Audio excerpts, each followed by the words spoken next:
Hey, what's good, everybody? Welcome to another live session with the Hype Magazine. I'm your editor-in-chief, Jerry Doby, and today I've got a longtime friend by the name of Sean Healy.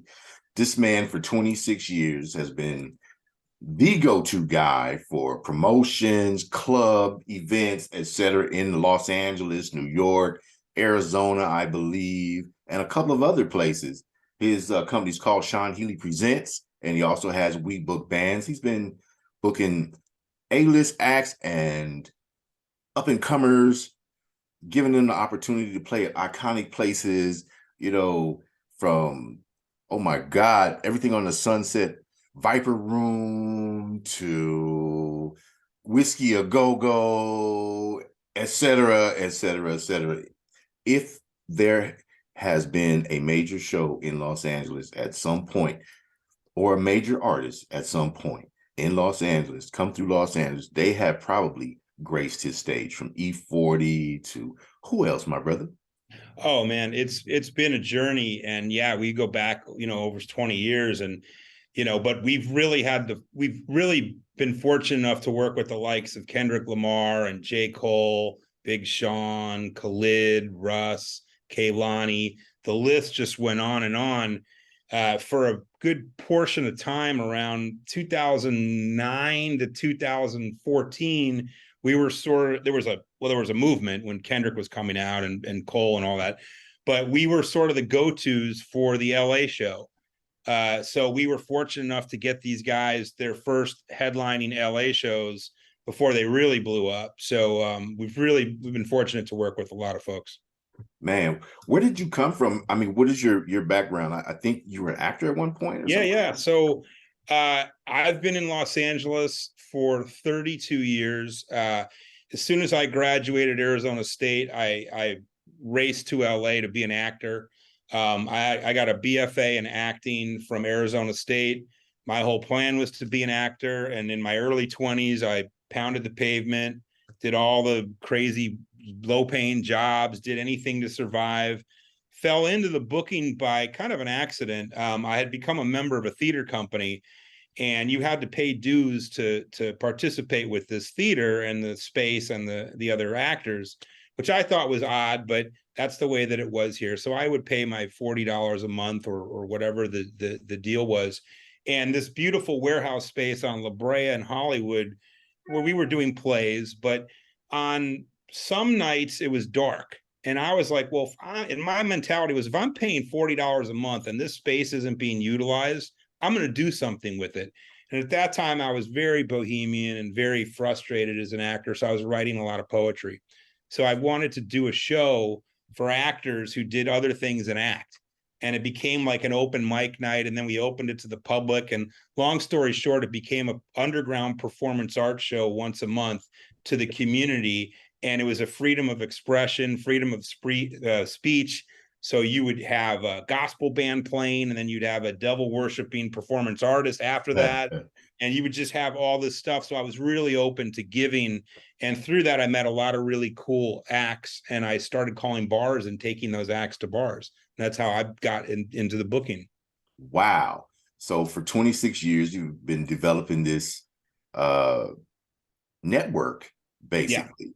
So one thing that I always thought was cool was that if you had a budget and you wanted to start a tour, that you could go to Sean Healy and book a freaking national tour through his club network. And, you'd be guaranteed a crowd somewhere, you know what I mean? Yeah. And, new opportunities to expand your reach. I thought that was pretty unique, how you built that network. Yeah, and a lot of that still plays. That's still a portion of what we do. And for the listeners and readers, I built the company to be a local band booking company, like a local call-in service. Because as an actor, we would call these hotlines and they would say, "Hey, we're looking for extras to be in, 90210, and you got to have brown hair and be 5'10." And you'd call the hotline, and if you fit the description, you'd go down there. So what I wanted to do was build that same system for local bands, because like I mentioned, at that point, I was in really giving artist to artist. If I can help a musician, I'm not one, I'm going to do it. So we built this call-in service for the local bands, and we would get the nights at the different clubs, and you could call my apartment phone and I would tell you, okay, we got Tuesday night at Martini Lounge, Wednesday night at the Garage. And that's how the whole thing sort of germinated for giving local bands opportunities. And then over the years, it's become a national talent buying company. We swim with Live Nations and AEG, so we're in the trenches with them. Okay. So what cities are you booking now that you've expanded out of LA? I remember Oh, New York and like Arizona. yeah. So we're LA based, but we in early 2000s we expanded into San Francisco and the Bay Area. We're in Phoenix. Now we're in Portland, Seattle, Sacramento. We're in Chicago, which is my hometown, and we're in New York. And then occasionally we'll do Denver, or we'll do we'll do a Texas city. But our primaries are the Bay Area, LA, Phoenix, Chicago, and New York. Okay. So New York culture is completely different to club culture. Talk to me a little bit about the differences between working the New York and LA. For sure, and that's a really good question. So, I can only say it like this: when you are, if you're in LA and you go to see your friend's band, you go to see your friend's band, and then you leave. And you're like, okay, where are we going next? In New York, when you go to see your friend's band, you're like, okay, who's the next band after your friend's band? And you stay. So that's the difference I've noticed over the years. Everything in New York is more together as an event, where LA is always every man for themselves, so to speak. Mm-hmm. San Francisco is really good too. You stick around for the next band. So that's what I've noticed with the shows over the years. Unless it's a big headliner, obviously, if you're going to see J. Cole, you're staying for J. Cole. But if it's a local show, yeah, I found that in LA, it's like, okay, where are we going next? And in New York, Right. you're kind of just like, hey, let's check out the next band. Let's see what's up. Right. Yeah, I that was my experience too. I'm like, okay, so this group brought like 70 people. This other group brought 70 people. First band goes and they're done. And the crowd is 70 people lighter. You know what I Yeah. mean? They're not even Yeah. staying to enjoy the drinks or the Oh yeah. ambiance or Yeah. network the crowd, nothing. Yeah. Uh, I think I learned a little bit about artist work ethic over these, last 10 years that I've been doing this. I'm going, man. And then of course, my experience working for you, it was like these guys don't stick around. They're not networking. And this is really when the internet was just still starting to come, 2009, the internet Yeah. being Yeah. public. Yeah. Shout out to Al Gore, and people were still walking around with clipboards, trying to get email addresses and things like that, and working the crowd. Some of the most successful bands, like one of the greatest bands I think that I saw doing it through your platform was a Cold Chamber. Mm-hmm. And it's a death grind band. They're Yeah. amazing. Desi and them were like Yeah. working the crowd. They stuck around. They had Yeah. great personality and did the thing. So between the genres, who do you see? And it's probably changed, but the rock bands were probably the least networky, Yeah. and the hip hop bands or the urban Yeah. bands were Right. more likely to stick around. Has that And changed? that's that. And that also, I'm a rock guy. I'm an 80s rock guy. I love bands. I love all genres of music, but at heart, I'm a rock guy. But hip hop has always learned to hustle. That's the culture. Whereas full band with 5 or 6 guys or girls, it's like just to get to rehearsal is a struggle, Right, right? And just right. to bring your gear. So there's always been this sort of stigma with bands versus track acts, because the band, it's like, well, we did all this, we rehearsed, we brought our drums, where's the crowd? Whereas in hip hop, you got, guys stand on the corner, here's my CD, here's my check me out. So that's the biggest thing I've noticed in the promotion of things. Now don't get me wrong, there's bands that really go hard, on promoting, but that's always been from day one, when hip hop was even emerging, as in live music and clubs and whatnot. It's a different ethic of work. Yeah, when I was a street teamer, I traveled the nation from LA to freaking Birmingham, Alabama, you know, hanging posters, passing out CDs. I'm in the clubs because the artist is coming next week, passing out flyers, and I didn't really see that with the rock bands. And I mostly worked for, when Warehouse was Yeah, I used to build the in-store displays and all that yeah, stuff. And it wasn't the rock bands coming and doing in-stores. It was the urban acts, sure. the R&B and hip hop guys doing in stores and things like that and signing. You might see a rock act somewhere at Virgin or something like that, but not at the national chain. So with the advent of the internet and social media, how has that changed the crowds and the interaction that you've seen? Well, I think, really for the better. And a lot of it has to do with advertising. You know, we we had always been we had to always advertise in print magazines, like the LA Weekly or New Times, because that's where back in the day, you'd go to look to see who was playing where, and every Thursday that newspaper came out, and you'd spend money to run an ad with all the bands. Nowadays, you don't have to do that. So nowadays, you do those ads on social media, on Facebook and Twitter and Instagram ads. So it's also given the bands a easier route to promotion, whereas 20 years ago it was going down Sunset with your flyers, after your gig at the show, having a girl or a guy going and getting the mailing address, physical mailing addresses. I used to do back in the day when I was a club mail guy. Right. So it's really helped self-promotion in all types of businesses, but for the bands, yes, it's really helped. And I always say good music will always find a way, it will always find an ear. So it's a little different than if you're an actor, because there's a lot of great actors, no one's ever going to see them. But if your music is really good and unique, it will find its ears and it will find its audience. I always said good music will market itself. You just Yeah, need to have, what is that 10-person rule. Every person knows 10 people, and yeah, they'll pass it around. You might get a 2% return, another two for people sure. listen to it, but they will also know 10 people. So that was the early viral before Yeah, social media, yeah. before TikTok and the clips and things like that. It was word of mouth and getting out there and hustling and talking to people. How has the industry overall, from the outside looking in, well, you're on the inside looking out. From the inside looking out, how has the overall industry changed? You're seeing these new acts go from 0 to 60 sometimes Yeah. in a couple of years, as opposed to when it used to be a 10 years was overnight success. Yeah, well, the industry has changed because technology has changed. Because as an artist, you can, make music at home in your living room and put it on your laptop and upload it to Spotify or SoundCloud or whatever it is. And that goes back to me saying that, great music will find its way. So if you literally could sit at your living room, make a song and put it up in the cloud and put it on YouTube or whatever, and people can start sharing it, and if it's got legs, it's going to grow.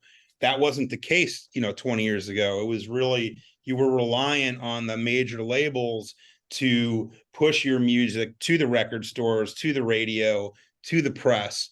Now, as an independent artist, you can do the bulk of this stuff yourself. So that's really where it's changed. Digital has just changed everything. I don't think even back, when it was starting to happen, that any of us would have thought that, you could do it. You could really do this by yourself now. Right. And many artists have. Back when I was working with you, we used to struggle sometimes to get the media to come out. Once again, this is before the social media was out and things like that. We were dealing with print people, and how has that changed now that everybody's basically a citizen journalist? How's that benefited Week with Bands and Sean Healy Presents? For us, it's kind of like we're kind of a factory. So we are doing on average, around 30 shows a month. So we're like a club. So, if you see these clubs with shows, big theaters that are owned by Live Nation and whatnot, they have a different show every night too. So it's kind of impossible to give each day the amount of PR and marketing that the show needs. What's good about today is when a show goes on sale, because of the internet, it reaches all of the different channels and websites, and it's out there. Whereas before, like I mentioned with the LA Weekly, you'd have to wait till Thursday to see who was playing where, and then what show you were going to go to, and how to buy the ticket and all that. So it's really been a lot simpler now as far as marketing and advertising and getting the word out there about shows. Okay. What's the model that you use in dealing with artists? Artist wants to book with you. How does it has it changed? Has the process changed? No, and that's the thing we have meetings about this because 26 years in, it's still phone to calendar. That's just what it is, with some email correspondence back and forth. As much as and we're talking about local band booking here, as much as it would be easy to do something with technology to be able to book your band online, right? So there are some sites that are trying to do this, but at the end of the day, you have to have that conversation with that band to explain to them, hey, here's the deal, here's your show, here's the other bands that are on there, here's what we're expecting, we're going to email you a contract, but all this stuff. And you can't just do it by filling out a form and dealing with a bot. Now we do have a form that if you want to get down with us, you fill out a basic form. We get emailed. It says what's your draw, what are the last shows you've played, and whatnot. So that's something that we utilize. But really, the old-fashioned phone, when you call our office, you've submitted your information already. Hey, have we worked with you? No. Okay. Well, this is what we recommend, and we'll rattle off the shows that we think makes sense for you initially. So might be prehistoric, I don't know, but the good old booking is on the phone and with the stuff in front of you and conversation. Okay. I know that you had a rotating staff back then. A lot of people that worked for you were musicians themselves or doing other things and moving around. How has your staffing grown to meet the demand? Because you're 6 years, you're fucking crazy in demand. Yeah. So we I've had some really good people that have worked for me for a long time that moved on. Right now, the bulk of our staff has been here our VP's been here for 10 years. Some of the other guys have been here for 5 and 6 years. So we have a good core right now. As far as the office goes, we're always bringing in interns. We've hired interns. We have one right now that's part-time that started as an intern, and he's handling all our content and marketing. So yeah, you have to have a good foundation staff wise. And then we have the nighttime people who are in all these cities that they get the assignment from here and they run the show at night, and they're great too. And we have guys and girls that have been with us for 5-10 years that run Phoenix, run Chicago. We have people in New York that run shows. We have people in Portland, Sacramento, Seattle. So we have staffing in all those markets, and they get the assignment from this office, and then they go run the show. They're our liaison for the night. So it's still the LA office is the hub, and then it's with all these spokes, you're the middle of the wheel with all these spokes, and you ship it out through the pipeline. Yeah.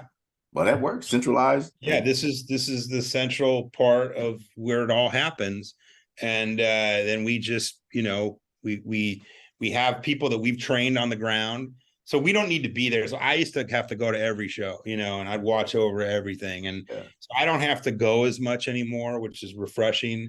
But we have a guy in here that advances all the shows with the production managers in the other cities. And there's forms they fill out at the end of the night. And, so it's all done really well and thorough. So your staff meetings are probably on Zoom now, right? Well, we're here. We're in this office. We're now on Laurel Canyon, Ventura, That's Ventura Okay. Boulevard behind me. Okay.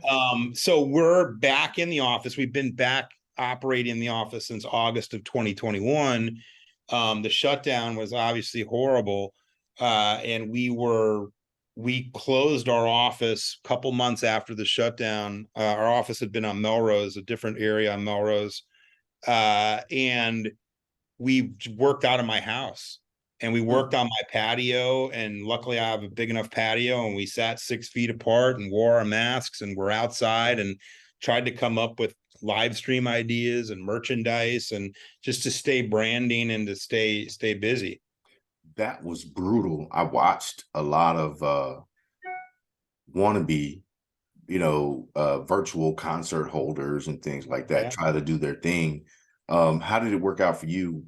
How did you keep it moving?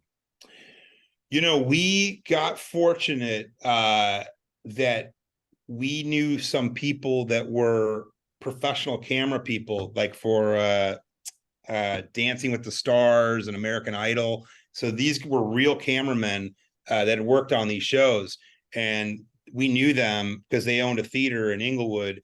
So as we started approaching artists for live stream opportunities, we were like, hey, we've got a real TV crew. It's not going to be just someone's iPhone. And then we would rent out the venues like we still do. Okay. We'd bring in the camera crew, we'd pay the artist, and they would perform. And we were essentially making TV. And then we had a platform company that we used. And so people could chat during the live stream. They could buy merchandise during the live stream.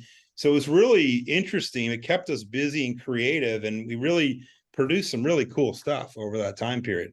So I remember we used to have conversation, and I would joke with you and talk about Don Kirshner's rock concert being on TV. You essentially stepped into that role during the pandemic, kind of, huh? Yeah, I mean, we were, it's kind of not a blur, but it's not on my mind anymore because we came back so fast. Right. And once we got a new office and everything was open here, because things didn't open here till June of 2021. Oh, wow. That's when LA opened. Okay. So it was like once we got in here, the first 2 months we were at my house. We were in here August 1st. And once we were in here, it was back to business as usual. So it's almost like we're still operating and we were in 2019. It just seems like, we skipped over that whole 14 months, but it was real, it was real. And we just had to come up with ideas, and we made merchandise and, Okay. we did PR packs for bands. We were like, hey, we'll do your press release. We'll do your EPK, we'll add, and then we did a lot of flashbacks, and we told the story of SHP in flashback newsletters and the history of the company. So, we made content and tried to stay relevant. Yeah, well, you definitely stayed relevant. I think that you're a real from the streets to the suites kind of story. You know what I mean? Really in the trenches. People talk about getting it from the mud. This brother right here got it out the mud in LA, where it's kill or be killed for real. Within the industry, especially, within the music industry and club industry. There's a club on every corner. Kind of clubs, liquor stores, and churches are everywhere. So congratulations on everything that you've accomplished, man. So from rolling solo to now expanding and being within the Live Nation and AEG network, how did that come about, and at what point? Well, we've always sort of been, and this plays into what we're currently doing. So we've always sort of been like club level promoters. And when you say club level, that's usually 200 to 500 capacity. So smaller spots, smaller rooms. And for years, those big companies, they didn't think about those smaller rooms because there wasn't enough revenue for them to make sense. Do you know what I mean? So they just were about the big theater shows and the festivals and big tours. But why would they mess with a 200, 300, 400 cap venue? So that's kind of where we made our niche, because they weren't really concerned with doing those venues. They didn't own those venues. So as an independent promoter, we kind of had our path in those smaller rooms. as years went on, and they certainly weren't doing hip hop. Like, we're one of the first companies to do hip hop on the Sunset Strip. Like, it was just not allowed, up until like 15 years ago, Right. or 20 years ago. But we just, we kind of carved out our niche, and now, we're still doing our club level stuff, and we're still doing artists that agents want to put out there that are going to break.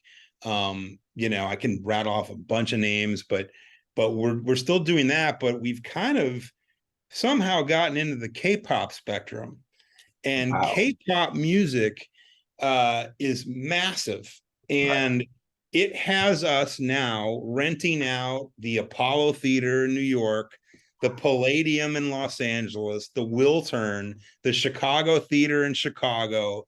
um, Crazy, crazy venues. We had to get bigger to accommodate the K-pop stuff that's coming our way. So it's given us a whole different visibility level, and it's exciting. It's interesting what this movement is.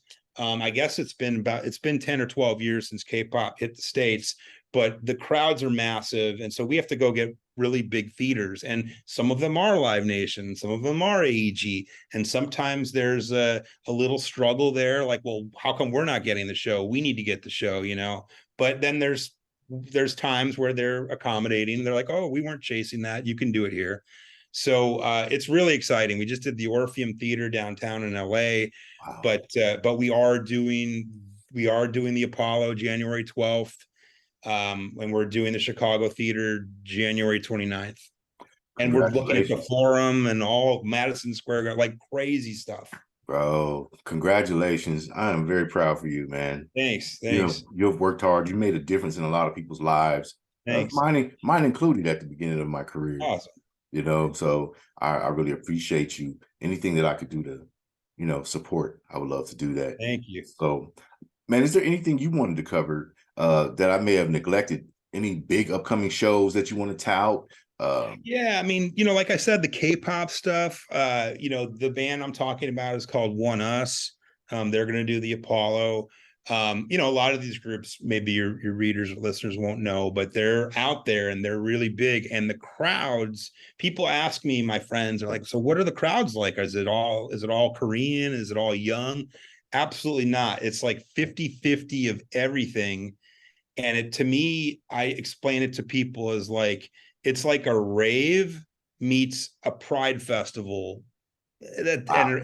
Yeah, I mean, people are dressed up and stuff. They got lights and crazy stuff, and it's feel good music. It's nothing bad, and it's good energy, and they are fanatics. So it's really it's exciting. But we're still doing. We have an emerging artist. Her name's Nakia, Naika. She's an African artist. She's playing Chicago for us tonight, but she just sold out SOBs for us Sunday night. So we do, we still do all that. We're still doing stuff with Currency and Eric Bellinger, and we've done all the Wu-Tang guys, and we're going to do some more of that. So we're still doing that stuff. One of the most fun shows that I attended was the ODB show. Rest in peace, ODB. Yeah. Before he passed. I don't remember the venue, but I think we have the last one too. I think because he passed away like 6 months after that. It was Dragonfly. Dragonfly. Yes, Yeah. that's Dragonfly. And I remember we did Dragonfly like every Tuesday or something, and there was a guy who was in the Killer Bees, the side group of Wu-Tang. Drewski. Drewski. Yeah. Drewski, yeah.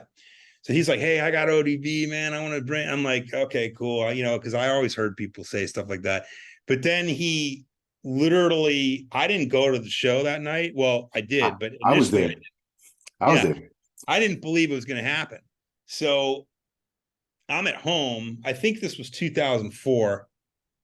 And I'm at home and I get a call and they said, yeah, Silksky. That was his name. Silksky. Silksky. They're like, yeah, Silksky's here, and so is ODB. And I'm like, are you kidding me? They're like, no.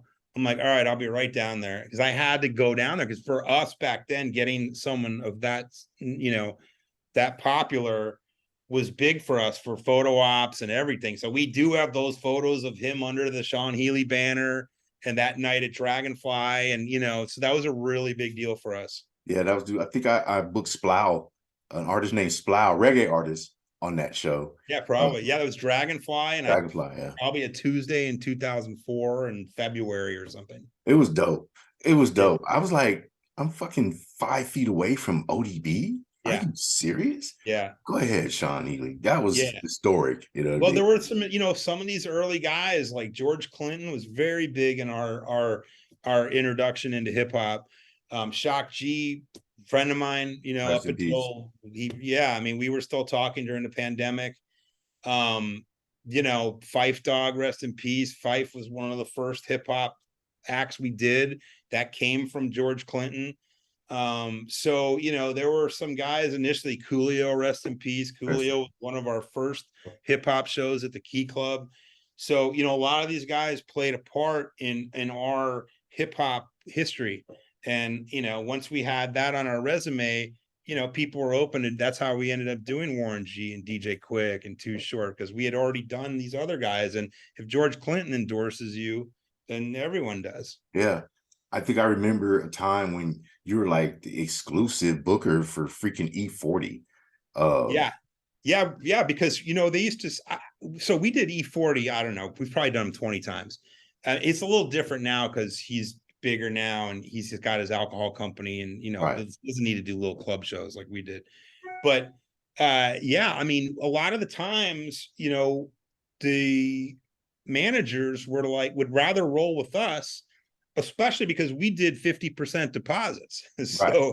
that had a lot to do with it. So I remember one time we got an E40 show over the House of Blues Sunset because we sent the deposit in. And I had asked Chaz, his manager at the time, I'm like, hey man, how did we end up getting it? He's like, because you guys sent the deposit, so that was kind of cool. There weren't any politics, it wasn't like, oh, we have to play Live Nation Room, we have to do this for Coachella.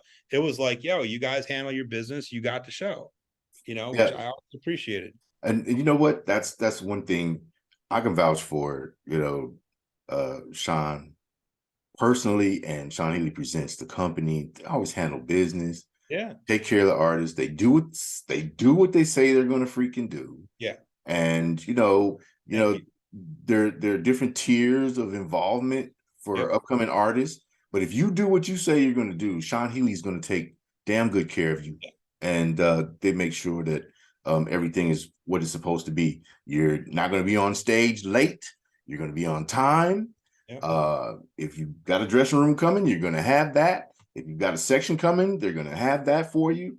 The sound is going to be good. The staff that they use are professional, and just an amazing company to work with and work for. So I want to thank you, my brother. Yeah, thank you.